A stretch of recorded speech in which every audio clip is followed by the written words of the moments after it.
এই বিভাগে আমরা বুঝব বুনিয়াদি স্তরে শিশুদের শিখন প্রক্রিয়া এবং উদাহরণ সহ জানব বিভিন্ন শিক্ষাগত পন্থার ব্যবহার। শিক্ষাগত পদ্ধতি নিয়ে আলোচনা করার আগে আসুন আমরা দ্রুত বুঝে নিই বুনিয়াদি স্তরে কিভাবে শিশুরা শেখে। শিশুরা সবথেকে ভালো খেলার মাধ্যমে শেখে।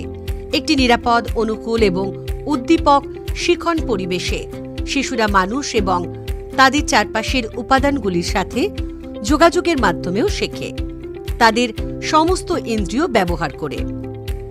শিশুদের বুনিয়াদি ভাষা ও সংখ্যাজ্ঞান শেখানোর জন্য পদ্ধতিগত পন্থা জানা কেন শিক্ষক শিক্ষিকাদের জন্য গুরুত্বপূর্ণ।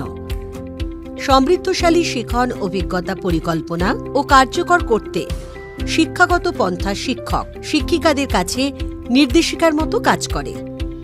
ছোট শিশুদের জন্য বিভিন্ন ধরনের পরামর্শমূলক শিক্ষাগত পন্থা রয়েছে। সেই প্রতিটি পন্থার ভিতর অন্তর্ভুক্ত রয়েছে খেলা এবং অভিজ্ঞতা। এমন দুটি শিক্ষাগত পন্থা নিয়ে আলোচনা করা যাক। এই উভয় পদ্ধতির মধ্যেই অন্বেষণ, পরীক্ষা নিরীক্ষা এবং আবিষ্কার রয়েছে, যা শিখনে সহায়তা করে। আসুন এটি বিস্তারিতভাবে দেখা যাক। অন্বেষণ, যখন শিশুরা তাদের পরিবেশ অবাধে অবেক্ষণ করে, যা তাদের কৌতূহল জাগিয়ে তোলে এবং তাদের আরও ভালো সমস্যা সমাধান করতে সাহায্য করে। পরীক্ষা নিরীক্ষা, যখন শিশুরা বিভিন্ন ধারণাগুলি পরীক্ষা করে ট্রায়াল ও এরর মাধ্যমে শেখে, যা তাদের মধ্যে সমালোচনামূলক চিন্তাভাবনা ও সৃজনশীলতা তৈরি করে। আবিষ্কার, যখন খেলতে খেলতে শিশুদের নতুন ধারণা বা দক্ষতার উন্মোচন হয়, যা তাদের আত্মবিশ্বাস এবং শেখার অনুপ্রেরণা বাড়ায়। একসাথে এই প্রক্রিয়াগুলি অর্থপূর্ণ শিখন অভিজ্ঞতা তৈরি করে, যা শিশুর বৌদ্ধিক, সামাজিক ও আবেগজনিত বিকাশকে সহায়তা করে। বুনিয়াদি স্তরে অনেক শিক্ষাগত পন্থা রয়েছে। আমরা দুটি পন্থা নিয়ে আলোচনা করব: খেলাভিত্তিক এবং প্রকল্পভিত্তিক পন্থা। প্রথমে আসুন প্লে বা খেলা ভিত্তিক পন্থার কথা বলি, যা শিক্ষার্থীদের জন্য সবচেয়ে কার্যকর পদ্ধতিগুলির মধ্যে একটি। আমরা খেলা বলতে কি বুঝি? খেলা শুধুমাত্র মজা নয়, খেলা অনেক রূপ নিতে পারে। ইন্টারঅ্যাক্টিভ কথোপকথন এবং প্রশ্ন উত্তর পর্ব থেকে শুরু করে গল্প বলা, গল্প পড়া, ধাঁধা, ছড়া, আঁকা এবং গান পর্যন্ত। মূল বিষয় হলো এগুলি শিশুদের জন্য আনন্দদায়ক এবং আকর্ষণীয়। হ্যাঁ, আমরা সকলেই জানি যে খেলা শিশুর জীবনের একটি অবিচ্ছেদ্য অংশ। আজ আমরা আরও গভীরে আলোচনা করব শিশুদের শিখনকে সহায়তা করতে কিভাবে খেলাকে শিক্ষাদানের হাতিয়ার হিসেবে ব্যবহার করা যেতে পারে তা নিয়ে। খেলার মাধ্যমে শিশুরা সক্রিয়ভাবে তাদের পরিবেশের সাথে যুক্ত থাকে। এটিই খেলা ভিত্তিক পন্থাকে এত শক্তিশালী করে তোলে। খেলার প্রকৃতি শিখন উদ্দেশ্যের উপর নির্ভর করে পরিবর্তিত হতে পারে। তিনটি প্রধান ধরনের খেলা আছে: স্বাধীন খেলা, নির্দেশিত খেলা, কাঠামোগত খেলা। স্বাধীন খেলা, যখন শিশুরা যেভাবে ইচ্ছা খেলার পূর্ণ স্বাধীনতা পায়। তারা স্বাধীনভাবে অন্বেষণ করে এবং নিজেরাই খেলা তৈরি করতে পারে। এই ধরনের খেলা তাদের সৃজনশীলতা এবং সিদ্ধান্ত নেওয়ার দক্ষতা বৃদ্ধি করে। উদাহরণস্বরূপ, যখন একটি শিশু ব্লক দিয়ে একটি টাওয়ার নির্মাণ করে, তার ভারসাম্য নিয়ে পরীক্ষা নিরীক্ষা করে এবং তাদের নিজস্ব অনুসন্ধানের মাধ্যমে শিখে ফেলে কি করলে টাওয়ারটি সঠিকভাবে দাঁড়াবে। নির্দেশিত খেলা, এই ক্ষেত্রে শিক্ষক শিক্ষিকা শিশুদের শিখনের নির্দিষ্ট লক্ষ্যের দিকে নিয়ে যাওয়ার জন্য খেলাটিতে সহায়তা প্রদান করে, যেমন খেলার মাধ্যমে আকার, রং বা সংখ্যা চিনতে শেখানো।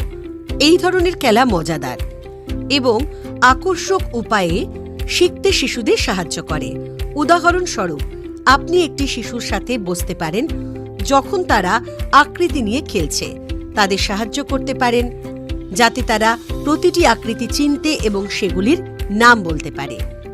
কাঠামোগত খেলা, এই ধরনের খেলায় শিক্ষক শিক্ষিকারা স্পষ্ট নির্দেশ দেন। খেলাটি সম্পূর্ণ করার নিয়ম এবং লক্ষ্য নির্ধারিত করা থাকে। এই ধরনের খেলা শিশুদের শোনার দক্ষতা, নির্দেশাবলী অনুসরণ করার দক্ষতা এবং একটি নির্ধারিত লক্ষ্য অর্জনে অন্যদের সাথে সহযোগিতা করার ক্ষমতা বিকাশে সহায়তা করে। উদাহরণস্বরূপ, এমন খেলা যেখানে শিশুদের নির্দিষ্ট গতিবিধি বা নির্দেশাবলী অনুসরণ করতে হয় তা দলগত কাজকে উৎসাহিত করে এবং তাদের সামাজিক দক্ষতা গড়ে তুলতে সাহায্য করে। এখন আসুন নির্দিষ্ট ধরনের খেলার কিছু উদাহরণ দেখি যা শ্রেণীকক্ষে করা সম্ভব। নাটক। শ্রেণীকক্ষে একটি কাল্পনিক অনুষ্ঠান বাড়ির আয়োজন করুন। শিশুদের বিভিন্ন ভূমিকা নিতে উৎসাহিত করুন, যেমন নিমন্ত্রণকর্তা এবং অতিথি।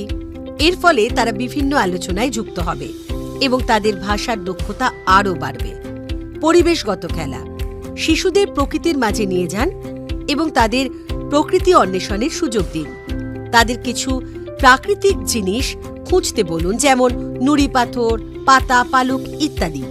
যখন তারা অন্বেষণ করবে তখন তারা পরিবেশ অবলোকন করতে এবং প্রকৃতির মর্ম উপলব্ধি করতে শিখবে। শারীরিক খেলা। বৃহৎ পেশির দক্ষতা এবং সমন্বয় উন্নত করতে খেলার মাঠে একটি অবস্টাকল কোর্স তৈরি করতে পারেন। অন্বেষণমূলক খেলা। সেন্সরি অ্যাওয়ারনেস এবং সূক্ষ্ম পেশির দক্ষতা বাড়াতে বালি, জল এবং কাদামাটির মতো বিভিন্ন উপকরণ সহ একটি সেন্সরি কোণ বা টেবিল সেট আপ করুন। নিয়ম মেনে খেলা। কানামাছি এর মতো একটি চিরাচরিত খেলা খেলুন যেখানে শিশুরা নিয়ম পালাবদল করা এবং সহযোগিতা সম্পর্কে শিখবে। সংক্ষেপে বলা যায়, খেলা ভিত্তিক শিক্ষণ হল এমন একটি পরিবেশ তৈরি করা যেখানে শিশুরা সক্রিয়ভাবে অংশগ্রহণ করে, অন্বেষণ করে এবং আকর্ষণীয় কার্যকলাপের মাধ্যমে আবিষ্কার করে যা উপভোগ্য এবং অর্থপূর্ণ। শিশুদের আবেগ এবং বৌদ্ধিক বিকাশের জন্য গল্প বলার অধিবেশনও খুব গুরুত্বপূর্ণ। এখন আসুন আমরা প্রকল্প ভিত্তিক পন্থা নিয়ে আলোচনা করি। প্রকল্প শিশুদের গভীর শিক্ষার অভিজ্ঞতায় যুক্ত করার একটি অনন্য উপায় প্রদান করে। এবার প্রকল্প ভিত্তিক পন্থার বিভিন্ন ধাপগুলি আলোচনা করা যাক। প্রথমত, শিশুরা একটি নির্দিষ্ট প্রশ্ন বা সমস্যা নিয়ে ধারাবাহিকভাবে কাজ করে, হয় একা অথবা দলগতভাবে। এরপরে তারা গবেষণা এবং হাতে কলমে শিক্ষণের মাধ্যমে নতুন তথ্য অন্বেষণ এবং আবিষ্কার করে। তারপরে তারা সমস্যা সমাধান এবং সমালোচনামূলক চিন্তাভাবনার দক্ষতা বিকাশের জন্য একটি বিষয়ের গভীরে অধ্যয়ন করে। এর ফলে তারা বিভিন্ন চ্যালেঞ্জ মোকাবিলা করে সমাধানের খোঁজ করে। শিশুরা সমবয়সীদের সাথে দলবদ্ধভাবে কাজ করে, যা তাদের টিমওয়ার্ক এবং যোগাযোগ দক্ষতা বাড়াতে সাহায্য করে। কিভাবে এই পন্থাটি প্রয়োগের ফলে শিশুদের শ্রেণীকক্ষে আরও বেশি করে অন্তর্ভুক্ত করা যায়, একটি উদাহরণ দেওয়া যাক।